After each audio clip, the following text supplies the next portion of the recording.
I love it when a publisher steals a lot of history and tradition into their own games, and that is exactly what Soso Studio's done with Dadaocheng, which is the name for Taiwan at the beginning of the 20th century. I am a massive fan of Soso Studio since I saw Castle Crush so many years ago, and it was such a fantastic game, so I have high hopes for this one.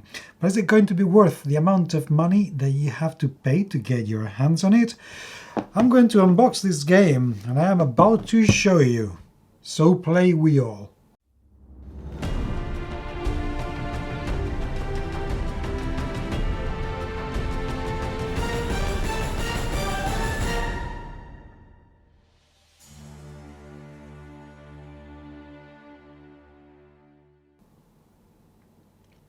Dadaocheng is a game for 1 to 4 players, ages 10 and up, that plays in about 30 minutes, give or take, 45 minutes, that's what the box says, or longer than that. In this game we're going to be traders, trying to build the city of Dadaocheng by sweeping and flipping tiles to gather resources, trade them and become, well, tycoons within the city. Before I open the game though, I can show you right away the rules, because they come separately from the game, because these are the English rules. Also, one thing this rule says that this is not the 2015 edition of the game. The 2015 edition of the game. That came out in 2019 with different rules, which is why this is out as well. I do like how they've been laid out. They are very clear. The game seems very simple to play, which I very much appreciate, although there seem to be loads of things within the game. But this rulebook feels, I don't know, harmless. I just get the feeling that I'm going to be able to read this in about 15 minutes and get going. That's my kind of game. So, the box itself. Love the back. Very clear view of the whole game, what it does, and what the game is all about, which is brilliant. Let's open this.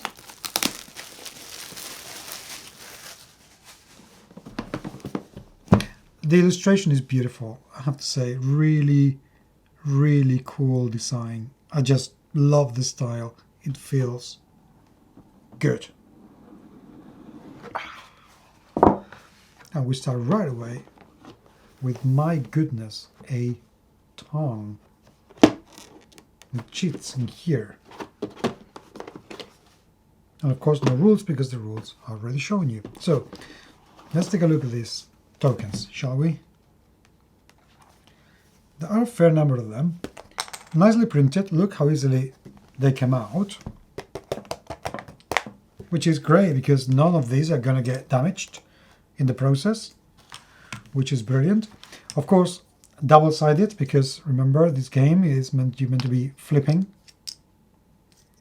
the tiles, so the cheats and the tiles,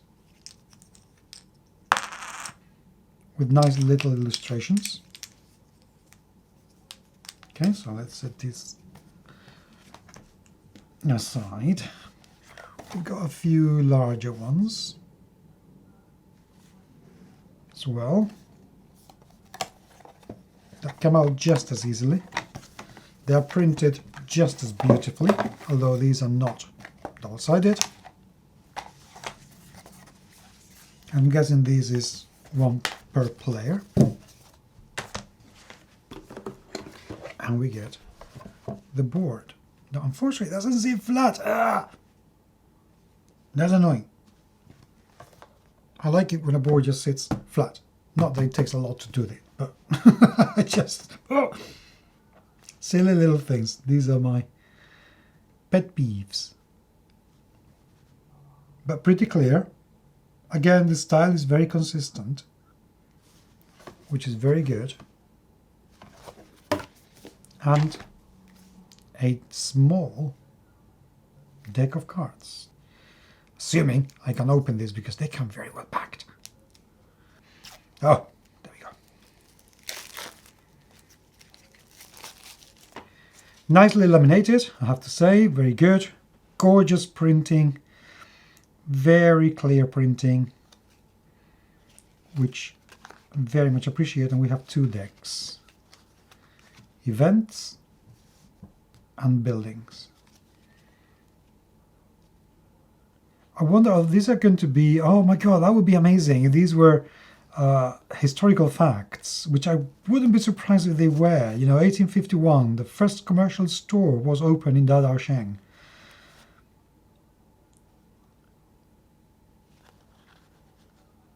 Oh my god, this is such a beautiful, beautiful way to teach history.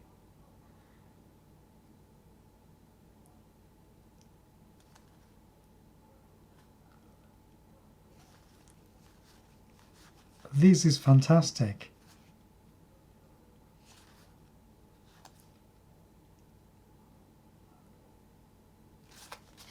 This is very good. And then we get the buildings.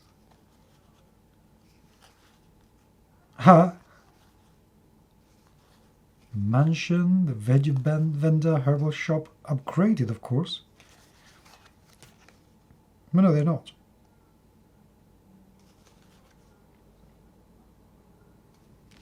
This is very cool. And that's it. That is all that we have in this game. Again, as I was saying with previous games that come from Asia, they are honest in the kind of resources that they need. They don't overproduce. They just give you, this is what you need to play the game. We're going to make it look beautiful. We're going to give you very, very good quality components, but just what you need. No overproduction. It may sound silly, but I love that. I really, really like that.